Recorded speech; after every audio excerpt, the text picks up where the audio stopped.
Makin tinggi. Makin tinggi.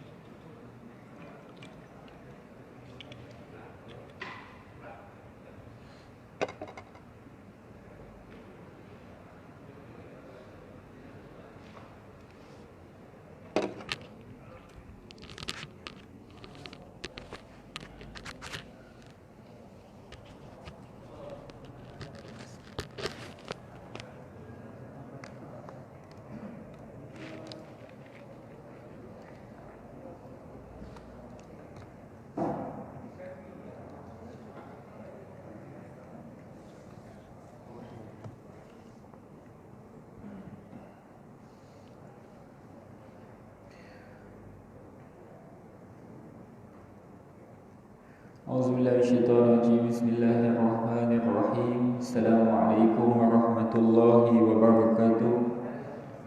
Alhamdulillahi rabbil alamin wal 'aqibatu lil muttaqin wala 'udwana illa 'alal zalimin. Asyhadu an la ilaha illallah wahdahu la syarika lah wa asyhadu anna sayyidina Muhammadan abduhu wa rasuluhu as-safiyyuhu min khalqihi wa habibuhu ballagha risalah wa adda al-amanah ونصح الأمة وكشف الأمة وتركنا على محجة البيضاء ليلها كنهارها لون إلا هالك صلاة الله وسلامه على حبيبنا المصطفى صلى الله عليه وسلم وعلى آله وصحبه ومن اهتدى بهديه ومن استنى بسنته ومن اقتدى بقدوته ومن استهدى بجهاده إلى يوم الدين.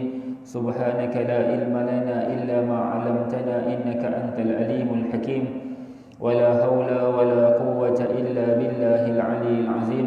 بسم الله الرحمن الرحيم. نوينا تعلم وتعليم وتذكر وتذكير والنفع والانتفاع والإفادة والاستفادة والحزم من كتاب الله وسنة صلى الله عليه وسلم والدعاء إلى الهدى ودخول وجه الله مرضاته وقربه وثوابه آمين اللهم آمين.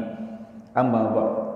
Alhamdulillah, syukur pada Allah Subhanahu wa taala, kita berada pada pagi yang ke-7 daripada bulan kelahiran Nabi sallallahu alaihi wasallam, bulan Rabiul Awal ataupun yang disebut sebagai Rabiul Anwar, dalam keadaan hujan lebat, kemudian kurang lebat, kemudian lebat, kemudian begitulah keadaannya. Tetapi kita masih diberikan Allah kesempatan berada di sini dengan izin daripada Allah. Alhamdulillah, walaupun hujan tapi jemaahnya sama. Jadi ini kita kata tanda mudah-mudahan imannya kita semua kepada Allah. Hujan tidak menjadi penghalang, kita dah ada kereta, kita dah ada kemudahan, dah ada payung, dah ada pelbagai kemudahan-kemudahan untuk kita meredah hujan. Jadi tidak kita ada alasan untuk kita tak boleh sampai ke subuh, sebagaimana yang dikatakan oleh Nabi sallallahu alaihi wasallam, "Lau ya'lamu ahadukum ma fil 'atamati was-subhi la'atauhuma walau habwa." Kalau kalian mengetahui apa yang berada pada solat isyak dan subuh itu secara berjamaah, maka kalian akan mendatanginya walaupun merangkak. Jadi kita tak perlu merangkak, kita cuma perlu buka payung, perlu naik motor kena hujan sikit, perlu naik kereta. Tetapi itu kita kata mudah-mudahanlah kita ini orang yang beriman tentang kelebihan daripada hadir solat subuh berjamaah. Jadi alhamdulillah, syukur pada Allah, kita telah berada pada waktu ini. Mohon maaf 2 minggu sudah tak dapat kuliah. Saya subuh dekat masjid Surau Kampung Makam sebab nak pergi Pulau Awu pagi Sabtu lepas, 2 minggu lepas. Minggu ni pun ada program kejap lagi, peringkat negeri, serahan sumbangan anak yatim peringkat negeri Johor di Hotel Lee Grandeur Senai, Kulai. Tapi nampaknya sempat insya-Allah untuk kita kuliah sekejap, untuk kita mendapat manfaat daripada pengajian kita pada hari ini, daripada surah Abasa yang kita telah sebutkan pada bulan sudah sehingga pada ayat yang ke-16. Jadi kita telah baca daripada ayat pertama sehingga ayat yang ke-16. Jadi hari ini kita akan sambung surah Abasa daripada ayat 17 sehingga kita mampu untuk membacanya pada keadaan yang kita sempat, insya-Allah. Jadi kita lihat firman Allah Subhanahu wa taala ba'da a'udzu billahi minasyaitonir rajim. Bismillahirrahmanirrahim. Qutilal insanu ma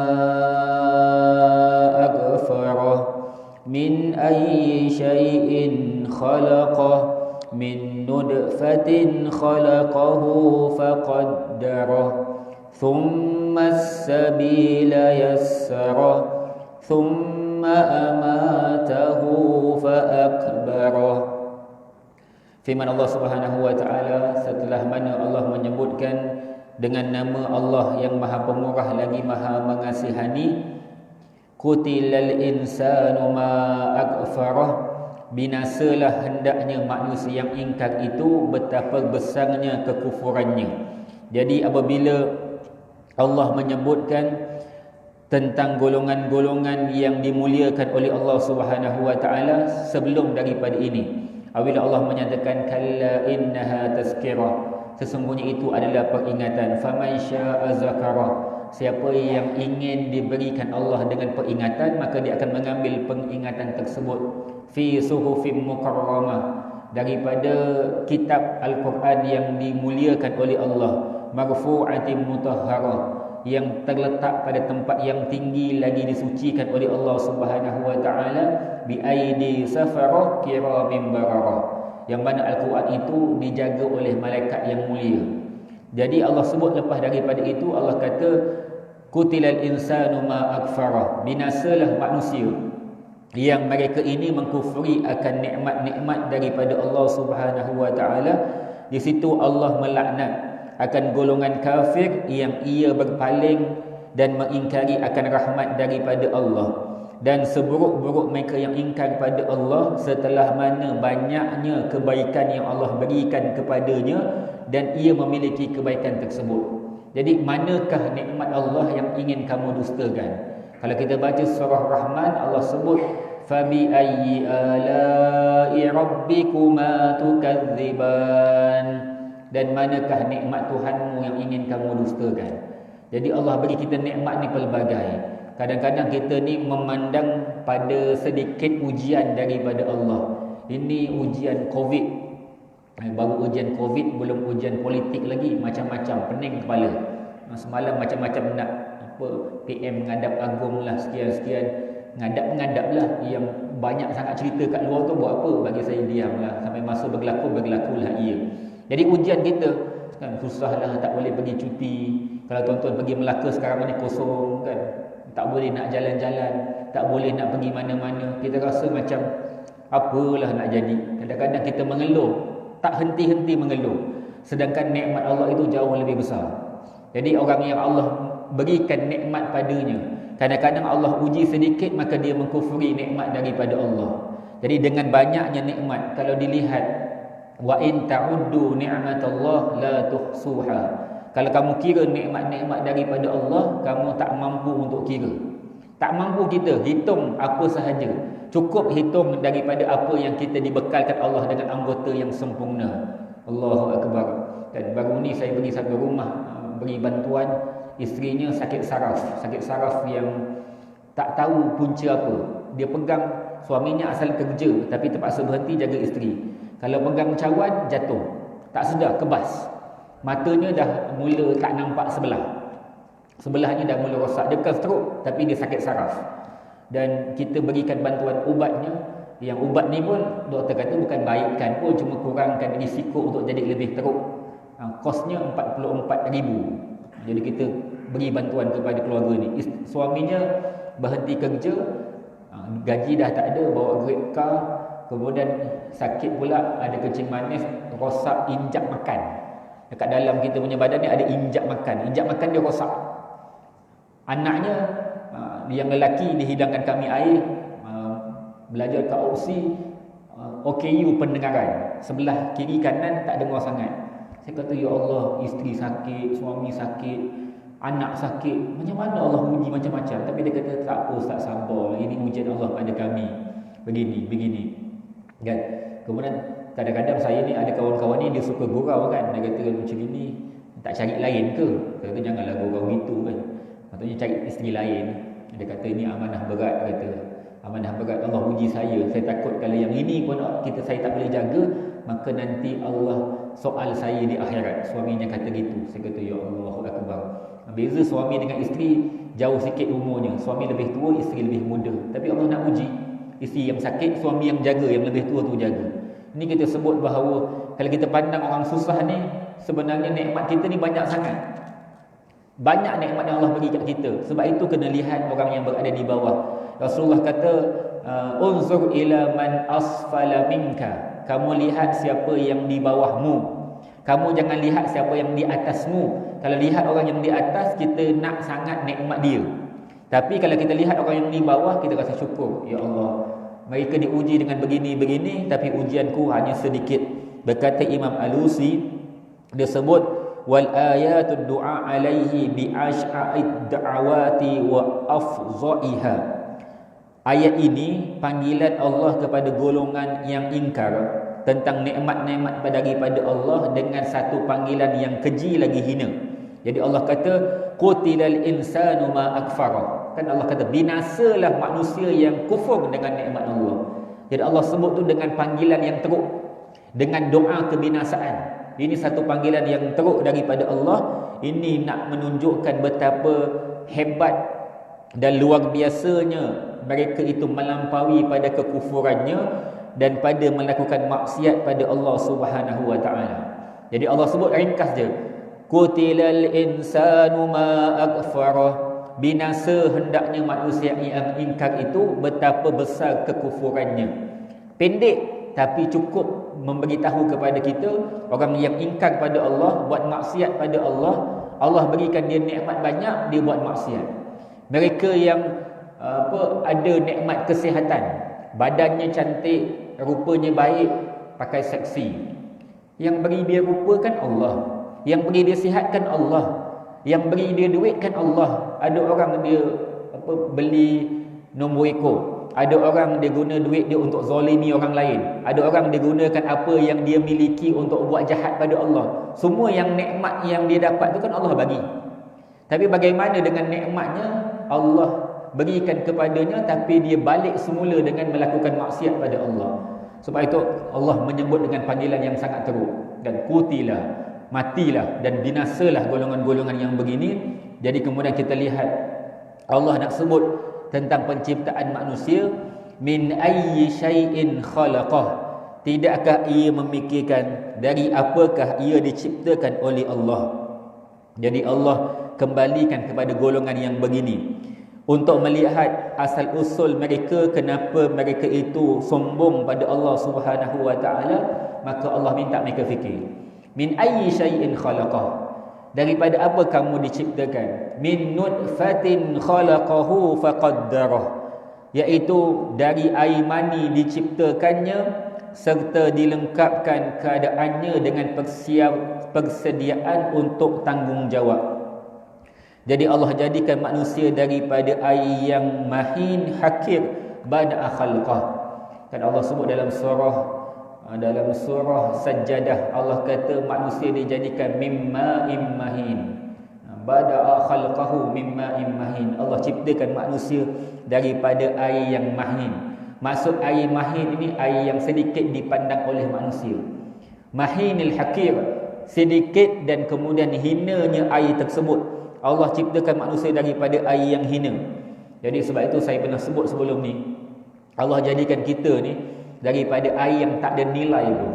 Tak ada nilai. Kalau jual air ni, good world, air good world, ada harga RM1, RM2 ke RM1 lah kot, buat kecil kan.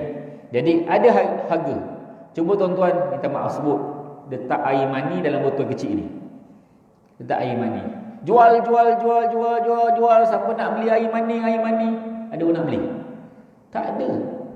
Tengok pun saya nak kuliah, tiba-tiba ada dibekalkan dengan sebotol air mani. Saya pun tak jadi kuliah. Apa masjid ni sediakan air mani? Air mani ni orang tak pandang pun. Air hina. Dibuang begitu saja. Tak ada nilai air mani. Tak ada. Kalau darah kita masih ada nilai. Air masih ada nilai. Air kosong sekalipun. Tapi air mani ni tak ada orang pandang pun. Orang hinakan lagi air mani ni. Jadi air mani kita semua diciptakan, dan kemudian faqaddarahu fi batni ummihi atwaran min nutfah summa min 'alaqah ila an tamma khalqahu. Kemudian daripada setitis air mani yang dipancutkan ke dalam rahimnya seorang perempuan ataupun seorang ibu, kemudian daripada rahimnya ibu, maka berlakulah persenyawaan dan berlakulah dipanggil peringkat demi peringkat, daripada seminggu kepada 2 minggu kepada puluhan minggu, maka akan jadi daripada setitis air kemudian menjadi segumpal air, kemudian menjadi segumpal daging, segumpal darah, kemudian segumpal daging, kemudian barulah Allah jadikan tulang belulang dan adanya tiupan roh daripada Allah. Ini semua peringkat. Peringkat demi peringkat. Boleh search lah dekat YouTube tentang bagaimana janin itu berlaku dalam perutnya seorang perempuan. Kan? Daripada tak ada bentuk kecil, kemudian dibentuk sampailah jadi manusia. Jadi janin yang sempurna di dalam rahimnya perempuan. Asalnya setitis je. Kan? Daripada jutaan sperma yang dikeluarkan daripada air maninya lelaki, maka hanya satu sahaja yang akan melekat untuk diperlakukan persenyawaan. Itu pun kadang-kadang tak jadi. Jutaan sperma satu pun tak jadi. Kita ni antara yang berjaya lah. Kalau tak berjaya, tuan-tuan tak hidup sekarang.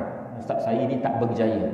Kan ada orang dulu motivasi dia buat kita ni daripada golongan yang berjaya. Macam mana boleh berjaya? Dia tunjuk asal kejadian kita. Kan dia jadikan sperma tu semua masuk, tapi dia buat macam saintifik lah. Daripada banyak-banyak yang berekor tu, satu je yang melekat. Dan satu yang melekat berlaku persenyawaan, jadi janin keluar. Itu kita. Dan kita ni semua daripada asal usul yang sama. Jadi kita dijadikan daripada setitis air mani, kemudian dilengkapkan penciptaannya dalam perut ibu kita, kemudian dikeluarkan. Berkata Imam Ibn Katsir, maksud daripada min nutfatin khalaqahu, daripada setitis air mani kami ciptakan ia, faqaddarahu, dan kemudian kami berikan dia kemampuan. Daripada air yang sifatnya lemah, kemudian jadi manusia, dan kemudian ia menjadi yang ada kudrat. Dan kudrat ini disebut oleh Ibn Katsir qaddarah rizqah, Allah tetapkan akan rezekinya. Wa ajal, maka Allah tetapkan akan ajalnya. Wa amal, dan Allah tetapkan akan amalannya. Wa syaqiyyun aw sa'idun, dan kesudahannya. Ini semua Rasulullah sebut dalam sebuah hadis. Apabila lengkapnya penciptaan kita dalam rahimnya seorang perempuan, iaitu ibu kita, 120 hari, 4 bulan. Genap 4 bulan, ketika itu ditiupkan padanya roh dan ditulis kepadanya 4. Allah tuliskan 4. Yang pertama, biqatbi rizkihi, Allah tuliskan kita punya rezeki. Yang sekarang ini kita menjawat jawatan dengan jawatan apa pun, itu semua Allah telah tulis. Yang sekarang ini gaji kita berapa pun Allah telah tulis. Yang kejap lagi kita makan apa pun Allah telah tulis. Kejap lagi Allah tentukan saya tak dapat sarapan dengan tuan-tuan, Allah tulis dah. Jangan marah, ustaz jom sarapan, minta maaf tak sempat nak pergi program. Jadi marah, jangan marah, Allah tentukan, tak ada. Jadi ini semua Allah telah tetapkan rezeki kita. Dan kemudian Allah tetapkan yang kedua, ajalihi, Allah tetapkan ajal kita. Bila kita akan mati, kita tak tahu. Jadi ajal ni memang Allah telah tetapkan. Umur berapa? Tak tetap. Idza jaa ajaluhum la yastakhiruna sa'ah wa la yastaqdimun. Sampai ajal tidak akan diperlewatkan walaupun sedetik, tidak akan dipercepatkan walaupun sedetik. Baru ini seorang tentera laut Laskar Kanan sedang memandu kereta, kan, kemudian berhenti di traffic light Sempak 4, jalan Kota Tinggi, Johor Bahru Kota Tinggi, depan Plaza Pelangi. Naik kereta dengan tenang aman, umur 32 tahun. Naik, berhenti, tak semena-mena tiba-tiba datang sebuah kereta Myvi melanggar daripada sisi. Dan melanggar itu tuan-tuan, dia bukan langgar sini, dia langgar atas kepala.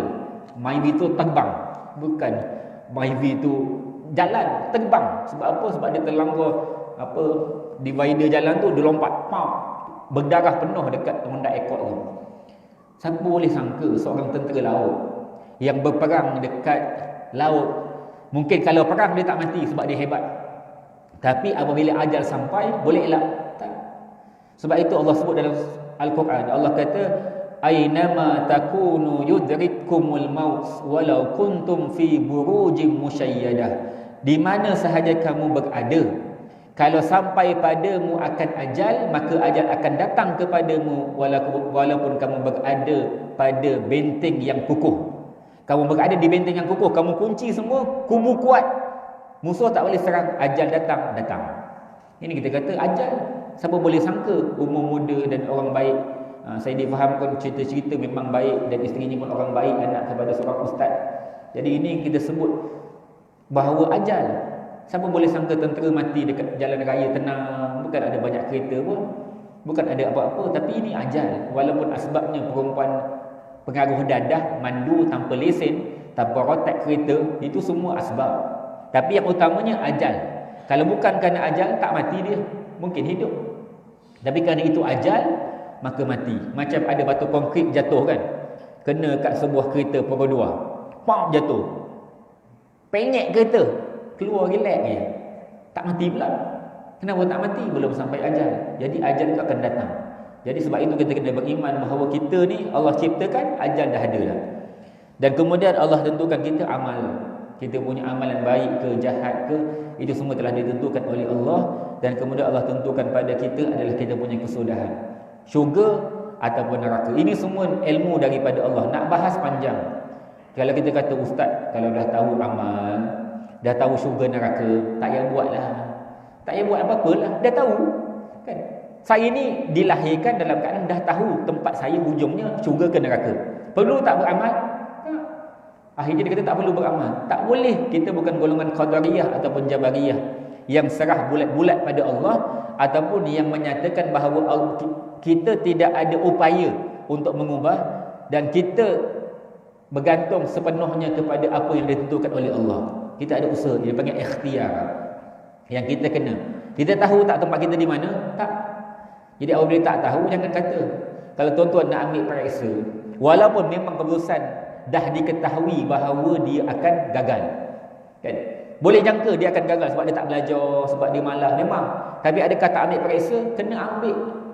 Jadi periksa itu walaupun memang confirm gagal, ambil tak? Ambil. Jadi kita kena ambil dan sangka baik pada Allah. Mudah-mudahan kita dapat syurga daripada Allah, dan kemudian lepas daripada Allah ciptakan kita di dalam rahimnya perempuan, Allah jadikan thummas sabila yassara, kemudian jalan baik dan jahat dimudahkan Tuhan kepadanya untuk menimbang dan mengambil mana satu yang ia pilih, iaitu Allah mudahkan ia keluar untuk dia memilih jalan. Kalau dalam tafsir pimpinan Ar-Rahman, dia kata summas sabila yassarah, maksudnya adalah Allah mudahkan ia untuk memilih. Di mana dia pilih? Walaupun Allah tentukan akan amalannya, tapi dia berhak untuk memilih mana satu yang dia nak pilih. Jadi tetap kita kena jalankan amanah daripada Allah untuk menentukan mana satu yang ia perlu untuk lalui. Sebab itu Allah bekalkan kepada kita segala anggota. Allah jadikan kita pendengaran, penglihatan, mata, hati. Untuk apa? Untuk fikir. Allah bekalkan kita pedoman daripada Al-Quran. Allah bekalkan kita wahyu daripada Allah melalui lidah Nabi Muhammad SAW. Kalau kita confirm jadi ahli neraka, tak payah kita nak dibekalkan Allah dengan semua ni. Kenapa Allah bekalkan? Sebab Allah nak minta kita pilih. Kamu nak pilih mana? Nak pilih baik ke nak pilih jahat? Jangan salahkan Allah anda kita dimasukkan ke dalam neraka Allah Subhanahu wa taala. Jadi kerana itu pilih. Tapi dalam tafsir Safwatut Tafasir dikatakan maksud summas sabila yassara, kemudian kami mudahkan jalan keluarnya, maksudnya kami mudahkan ia keluar daripada ibu. Kan jadikan kita setitis air mani dalam rahimnya perempuan, dipersenyawakan, dijadikan daripada setitis air, tiba-tiba perut membesar. Besar, ada anak rupanya. Tapi tuan-tuan, perut besar, tak ada anak pula. Dia dipanggil mengandungi lemak. Tak lahir-lahir. Dia kata tengok ni bila nak bersalin ni, tak bersalin-salin. Jadi itu lain.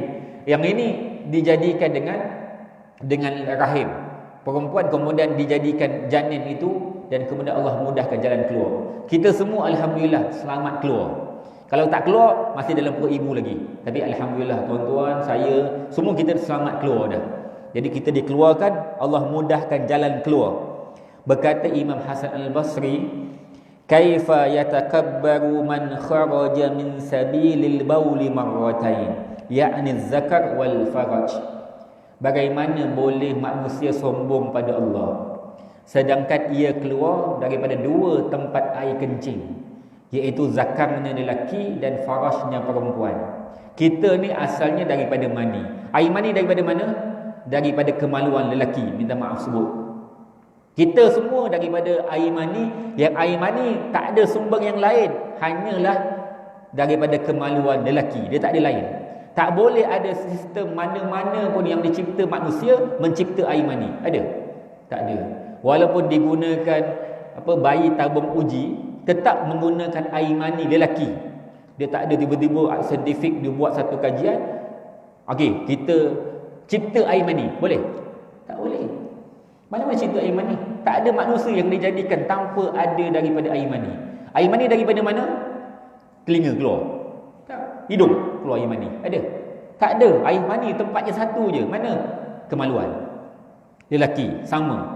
Kemudian lepas daripada itu, air mani masuk ke dalam rahimnya perempuan, jadinya janin. Lepas tu keluar daripada mana? Daripada kemaluannya perempuan. Ke tuan-tuan keluar tempat lain?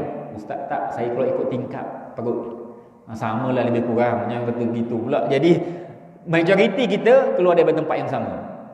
Cuba hal-hal keadaan boleh jadi dia keluar ikut perut. Walaupun bayi tabung uji, tapi tetap disenyawakan dalam rahimnya perempuan. Dipanggil IVF.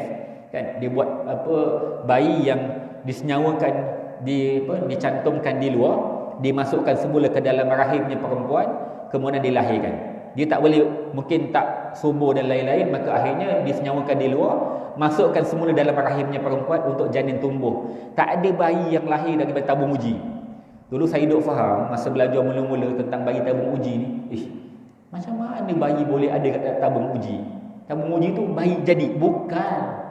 Dia cuma disenyawakan dalam tabung uji, dimasukkan ke dalam rahim perempuan, maka akan berlaku tumbusaran janin itu dalam rahim perempuan, bukan dalam tabung uji. Tabung uji dah kecil, takkan bayi tiba-tiba jadi kat situ. Saya mula-mula faham gitulah, tak belajar. Dah belajar, rupanya disenyawakan dalam rahim perempuan. Memang tetap rahim perempuan. Akhirnya tetap keluar kita daripada tempat yang sama. Kita keluar daripada dua tempat air kencing. Tiba-tiba dah jadi besar, umur 30 tahun, pakai jubah warna hijau. Kan? Kain ridak warna hijau. Kopiah putih. Sombong dengan Allah. Saya, tuan-tuan, alim. Orang hebat. Orang alim. Orang baik. Sombong. Dulu daripada air mani kan. Dulu kita semua daripada tempat yang sama. Jangan sombong dengan Allah. Kita semua sama.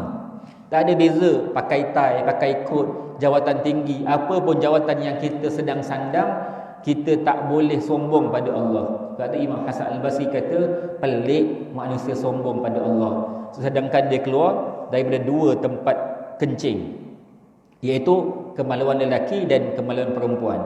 Kemudian Allah menyebutkan selepas daripada itu, thumma amatahu fa akbarah, dan kemudian dimatikannya lalu diperintahkan supaya ia dikuburkan. Setelah daripada kita dihidupkan oleh Allah, maka setelah itu Allah jadikan kita dengan kematian, wa ja'ala lahu qabran yuwari fihi ikraman lahu wa lam yaj'alhu mulaqqal lis-siba wal wuhush wat tuyur. Jadi setelah hidup maka kita akan dimatikan oleh Allah. Maksud daripada thumma, kenapa Allah kata lepas manusia itu dikeluarkan daripada rahimnya perempuan jadi seorang bayi, kemudian dia akan membesar, kemudian Allah kata summa amatahu, kemudian dia mati. Maksud daripada summa, kemudian itu lama. Kita hidup, kita mati, dia ada tempoh. Maksud summa tu ada tempoh. Walaupun mungkin ada bayi yang lahir tak lama meninggal, itu juga ada tempoh. Bukan hidup terus mati. Kebanyakan manusia Allah hidupkan, dia ada tempoh kehidupan. Sama ada beberapa jam, beberapa bulan, beberapa hari, beberapa tahun, itu semua ketentuan daripada Allah. Maksudnya hidup dengan mati itu ada tempoh. Bukan lama sangat pun, tapi ada tempoh. Summa amatahu. Semua kita pasti mati. Tak akan boleh elak, sebab mati itu kullu atin qarib. Mati itu benda yang datang, dan setiap benda yang datang itu benda yang dekat. Apa sahaja yang datang dipanggil dekat. Yang tak datang itu kita tak pasti. Angan-angan itu benda yang tak pasti. Seorang yang dia mengimpikan jawatan, sesuatu jawatan, adakah ia pasti? Tak pasti. Kita jangan mengharapkan apa-apa jawatan. Sebab apa? Takut kita akan terlalu mengejar pada jawatan. Sedangkan yang lebih hampir pada kita, mati. Itu keutamaan kita kena fikir. Akhirnya mati. Lepas mati, fa'akbarah. Kenapa Allah tak kata thumma amatahu thumma akbarahu, kemudian dia mati, kemudian dia dikebumikan? Kenapa Allah kata thumma amatahu fa akbarah? Maksud daripada fa iaitu litagtib wa taqib, cepat. Lepas mati jangan tunggu lama terus ke bumi. Sebab itu Allah minta orang mati jangan tunggu, jangan urus dulu. Bila nak urus? Tahun depan. Boleh? Tak boleh. Tetap kena urus. Walaupun yang mati itu pesakit COVID, kena urus tak? Kena. Sebab itu dia kena buat persiapan, diurus cara pesakit jenazah COVID. Dan kalau tak dipastikan pun, tak tahu, maka diurus juga dengan kaedah yang sama. Kenapa? Sebab kena urus cepat. Kenapa tak orang kata tunggulah nanti dah ada keputusan daripada dia punya ujian COVID tu baru kita ke bumi? Kan diberi pilihan. Ada pakcik saya meninggal masa musim PKP awal tu, kan, diberi pilihan dekat keluarga. Kalau nak tunggu keputusan, nak urus macam biasa, tunggu keputusan. Kalau keputusannya negatif, baru boleh urus macam biasa. Tapi kalau tak, urus macam COVID, pilih. Mungkin boleh jadi 1 hari ataupun 2 hari baru boleh urus, ataupun nak urus cepat. Jadi anak-anak kata urus cepat. Tak apalah, walaupun kita tak boleh datang kat kubur, daripada jauh je, tak boleh urus jenazah, hospital yang uruskan. Dia kata yang penting ayahnya urus cepat. Memang itu kaedah Islam. Islam punya kaedah apa? Cepat. Mati je cepat. Kenapa cepat? Sebab Allah memuliakan manusia. Jangan sampai jasadnya rosak. Jangan sampai aibnya terdedah. Jangan sampai ada sesuatu yang buruk yang berlaku pada dirinya. Allah punya baik pada kita, jahat ke dia, baik ke dia, tetap urus cepat. Oh, dia ni ahli maksiat, jangan urus. Tak, kena urus. Supaya apa? Kalau ia diazab, Rasulullah kata kalau dia orang jahat, supaya ditutupi kejahatannya, tidak terlihat, dan kita tidak menerima azab. Kalau dia orang baik, kenapa kena cepat? Supaya diuruskan dan dia nak dipercepatkan nikmat oleh Allah dalam kuburnya. Cepat. Orang jahat kena cepat, orang baik pun kena cepat. Jangan lambat-lambat.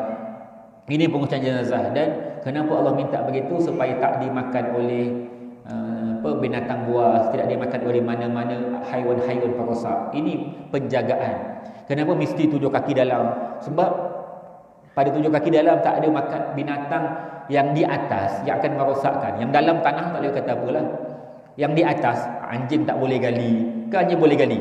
Mana sampai dia nak gali? Tak akan boleh. Babi hutan pun tak boleh nak sodok ke bawah. Sebab Allah nak jaga jasad manusia, supaya dia tidak terlihat andai ia rosak. Ini tengok baiknya Allah. Ini agama Islam. Agama yang memang menjaga manusia daripada kelahiran, kematian dan selepas daripada kematian. Jadi setelah daripada kematiannya, maka berkata Al-Hazin, ini adalah kemuliaan kepada anak Adam daripada segala haiwan-haiwan. Haiwan lain Allah tak kebumikan pun. Kalau kita nak kebumikan silakan. Tapi manusia dia ada pengurusan yang tepat. Bagaimana urus jenazah? Mungkin tuan-tuan dah ikuti pengurusan jenazah, dan macam mana? Tapi kebanyakan yang ikuti pengurusan jenazah ni perempuan je. Asyik-asyik helwa, asyik-asyik helwa. Habis yang kaum Adam tu bila nak urus jenazah, tak nak. Kami tak nak. Kami tak mati. Bukan tuan-tuan mati, tuan-tuan kena urus orang mati tu. Sekurang-kurangnya kalau kita punya keluarga meninggal, kita boleh urus sendiri. Kan kita boleh pasangkan jenazahnya, kita boleh mandikan dia, kita boleh kebumikan dia. Tapi kalau kita pun malas kadang-kadang kan, berapa lapis, berapa ikat, berapa panjang, Tengok orang yang buat urusan jenazah tu senang je. Ambil kain panjang, koyak. Dia ukur gitu-gitu je. Tali tu koyak. Senang. Sebab itu tugas mereka. Jadi pengurusan jenazah ni kena belajar. Supaya kita tahu bagaimana pengurusan jenazah tersebut. Dan lepas daripada itu Allah kata, summa idza syaa'a ansyarah. Kemudian apabila Allah kehendaki dibangkitkannya hidup semula, ai ketika mana Allah menginginkan akan ia bangkit daripada kematiannya, maka Allah akan hidupkan ia setelah mana matinya untuk Allah bangkitkan, dan kemudian Allah perhitungkan, dan kemudian Allah balaskan. Jadi kita semua akan dimatikan oleh Allah. Lepas mati terpulang kepada Allah nak buat apa. Allah nak bangkitkan, pasti Allah bangkitkan. Kita ahli sunnah wal jamaah, kita beriman adanya yaumul ba'thi, hari kebangkitan. Sebelum daripada pembalasan, perhitungan dan pembalasan ada dipanggil yaumul ba'thi, hari kebangkitan. Hari kebangkitan itu berlaku lepas daripada kematian. Mati, duduk kubur. Kubur bukan tempat hitung amal. Kubur bukan tempat balasan. Kubur hanya persinggahan. Dipanggil alam barzakh, alam singgah. Adakah ia dihitung? Belum. Seksanya kubur dahsyat. Adakah itu seksaan yang sebenar? Belum. Jadi kalau kita belajar tahu seksa kubur, takut dah bayangkan neraka. Cukuplah belajar tentang alam barzakh. Belajar alam barzakh pun takut dah. Kiri, depan, tanah. Belakang, tanah. Kanan, tanah. Kiri, tanah. Atas, tanah. Bawah, tanah. Ngam-ngam. Nak gerak mana? Dekat rumah bolehlah tidur guling-guling. Dalam kubur boleh guling-guling? Tak. Itulah keadaannya. Dalam keadaan begitu, boleh dia gerak? Tak boleh. Malaikat datang, boleh lari? Tak boleh. Itu alam barzakh. Alam barzakh belum alam hitung. Sebab alam hitung amal lepas bangkit. Manusia belum bangkit. Mati tu singgah. Kan, imma raudatun min riyadil jannah wa imma khufratun min khufrin nar. Sama ada taman daripada taman-taman syurga ataupun lubang daripada lubang-lubang neraka. Tapi belum hitung amal. Malaikat tanya soalan tu, tanya je. Dia panggil sapaan. Datang, selamat datang ke kubur. Apa khabar? Dia takut. Kan? Ma rabbuka? Siapa Tuhan dia? Baru tanya, belum hitung. Tapi siapa yang ada dalam kubur bersama-sama dengan kita? Kan Rasulullah sebut dalam hadis, Rasulullah kata akan ikuti si mati itu 3, balik 2, tinggal 1. Yang 3 ni cerita ketika mana awal kita mati. Keluarga ikut, harta ikut, kemudian yang ikut adalah amalan. 2 akan tinggal, 2 akan balik, iaitu kita punya anak, kita punya isteri, kita punya harta, kita punya jawatan, balik. CEO mungkin ada ramai yang datang untuk dia menghormati jenazah dia. Dia itu jawatannya besar, menteri, perdana menteri, siapa pun jawatannya, akan ada orang yang iring. Kalau dia raja dan lain-lain, orang iring. Lepas tu balik, jawatan tinggal. Yang tinggal cuma 1. Apa? Amal. Amal inilah yang disebut oleh Nabi peneman kita sampai hari kebangkitan.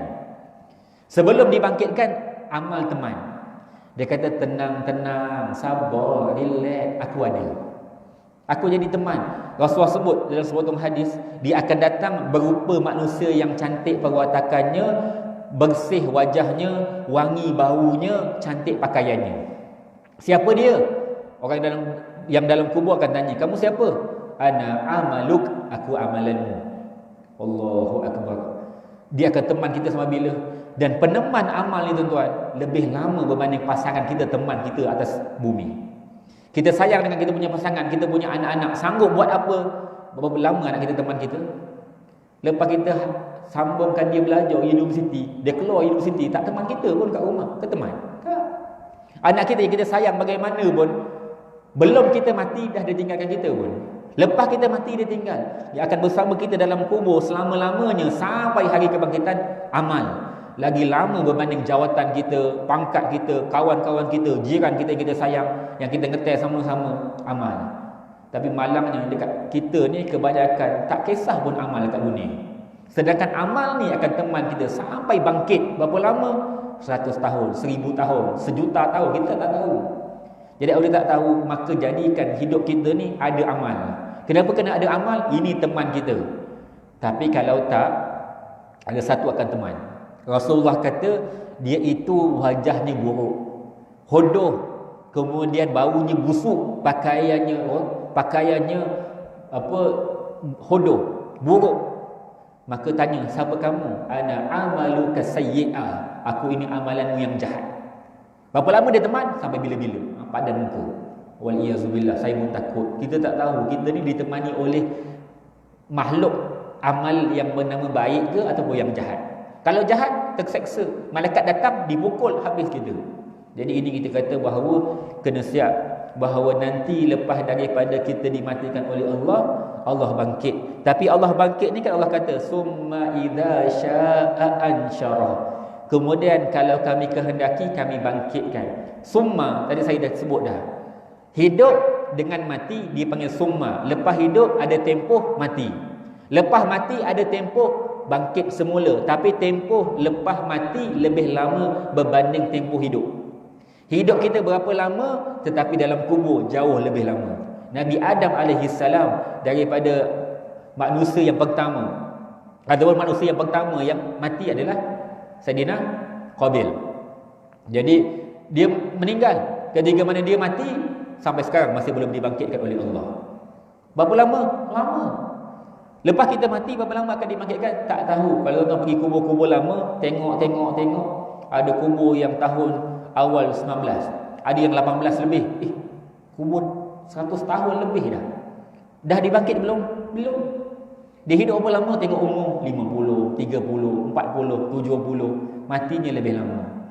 Tu pun belum Allah bangkitkan lagi. Jadi mudah-mudahanlah dengan apa yang kita baca pada hari ini, kita dapat manfaat yang banyak, dan mudah-mudahan kita menjadi golongan yang beriman kepada Allah Subhanahu wa taala. Jadi insya-Allah kita akan sambung pada ayat yang ke-23 pada 2 minggu akan datang dengan izin daripada Allah. Yang baik itu semua daripada Allah, yang lemah saya mohon ampun dan maaf. Mudah-mudahan kita menjadi golongan yang beringat. Kalau kata ustaz kuliah macam marah, bukan marah, ini semua bagi peringatan. Tajuknya cerita mati, cerita tentang beriman pada Allah. Takkan nak santai-santai buat lawak. Ustaz tak buat lawak pun, ini bukan tajuk lawak. Tajuk lawak lain cerita. Dan begitu tajuk serius, supaya kita ni kena fikir lepas ni kita nak pergi mana, bagaimana kita lepas daripada kita mati. InsyaAllah lah yang baik itu semua daripada Allah, yang lemah saya mohon ampun dan maaf. Mudah-mudahan kita diberikan Allah kefahaman dan beramal dengan apa yang kita faham. A'udzubillahi minasyaitonirrajim. Bismillahirrahmanirrahim. Alhamdulillahirabbil alamin, wassalatu wassalamu ala asyrafil anbiya'i wal mursalin wa ala alihi wa sahbihi ajma'in. Allahumma fa'na bima 'allamtana wa 'allimna ma yanfa'una wa zidna ilma. Rabbana 'alaika tawakkalna wa ilaika anabna wa ilaikal musir. Allahumma inna na'udzubika minal barasi wal jununi wal juzam wa sayyi'il asqam. Allahumma anfa'na al bala wal waba wal amrad wal asqam wal mihan wal fitan ma zuhara minha wa ma batan. Bismillahirrahmanirrahim. La yadhurru ma ismihi syai'un fil ardi wa la fis sama'i wa huwas samiul alim. Na'udzu billahi tammati min syarri ma khalaq. Allahumma ihtim lana bi husnil khatimah wa la tahtim alaina ya Allah bi su'il khatimah.